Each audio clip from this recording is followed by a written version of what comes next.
En lisant les promesses de Dieu dans la Bible, on tourne nos prières et nos actions vers tout ce qu'on peut recevoir. Et c'est pas mauvais, mais il faut pas oublier aussi que parfois, il faut être déterminé à donner.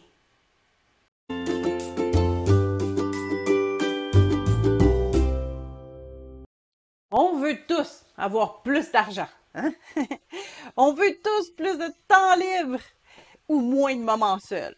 On veut des choses, on veut. Et c'est bien de savoir ce qu'on veut avoir, puis même d'aller prendre possession des bénédictions que Dieu a préparées pour nous. Josué avait même confronté le peuple d'Israël qui n'allait pas chercher ce qui leur avait été promis par Dieu.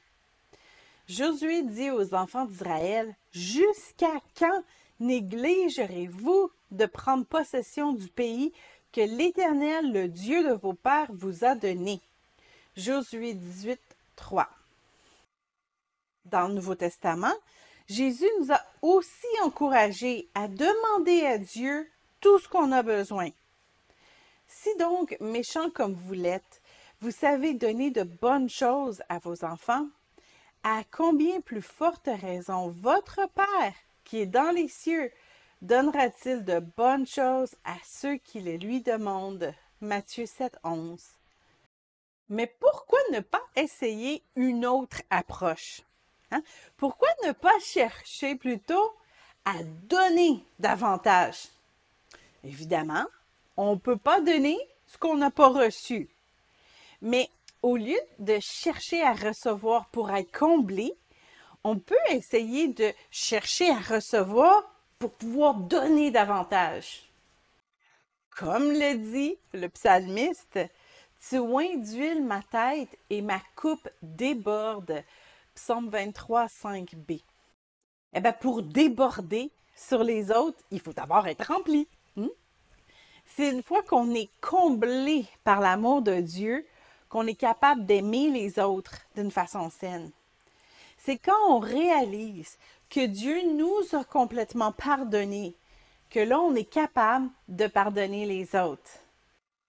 Alors justement, au lieu de s'arrêter juste à nous-mêmes, quand on est comblé, on devrait se mettre à considérer comment on peut maintenant donner aux autres ce qu'on a reçu de Dieu. Dans la Bible, ça va même encore plus loin. Ça dit qu'on doit être capable de donner même quand ça nous cause un sacrifice. Il leur répondit que celui qui a 2 tuniques partage avec celui qui n'en a pas, et que celui qui a de quoi manger agisse de même. Luc 3, 11. Jésus a vraiment honoré cette attitude de donner même ce qui nous semble nécessaire, comme on le voit dans Marc 12, 41 à 44.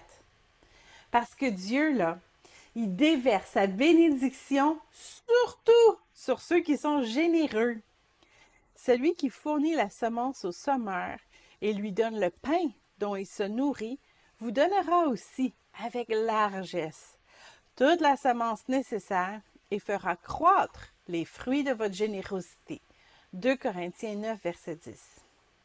Dieu donne au semeur. Donc, il donne à celui qui est prêt à donner. Alors, pourquoi qu'on ne prendrait pas une nouvelle décision de donner davantage? Donner davantage peut-être de notre temps. On pourrait planifier notre journée et choisir d'aller prendre soin d'une personne âgée ou choisir d'aller édifier un jeune converti. Ou on peut décider de donner notre temps pour aller garder les enfants d'une mère monoparentale. On peut aussi, n'est-ce pas, prendre la décision de donner davantage d'argent. Eh oui, que ce soit à notre Église, dans différents ministères ou dans même des organismes communautaires. Peut-être que ça va nous demander de revoir un peu notre budget, mais notre générosité, ça va finir par nous revenir. Tel qui donne libéralement devient plus riche, et tel qui épargne à l'excès ne fait que s'appauvrir. L'âme bienfaisante sera rassasiée et celui qui arrose sera lui-même arrosé. Proverbe 11, 24 et 25. Et bien sûr, prenons la décision de donner davantage de Jésus. Avant de donner notre opinion, là, peut-être qu'on devrait passer cette opinion par le filtre de l'esprit. Est-ce que Jésus prononcerait des paroles comme ça? Avant de réclamer notre dû, on peut demander si Jésus, lui, nous a pas donné davantage. Avant de planifier une deuxième soirée de télévision dans la semaine, peut-être qu'on pourrait demander au Saint-Esprit si lui, il préférerait qu'on fasse autre chose. Chercher à recevoir, c'est sûr que c'est bien, mais chercher à donner, c'est encore mieux.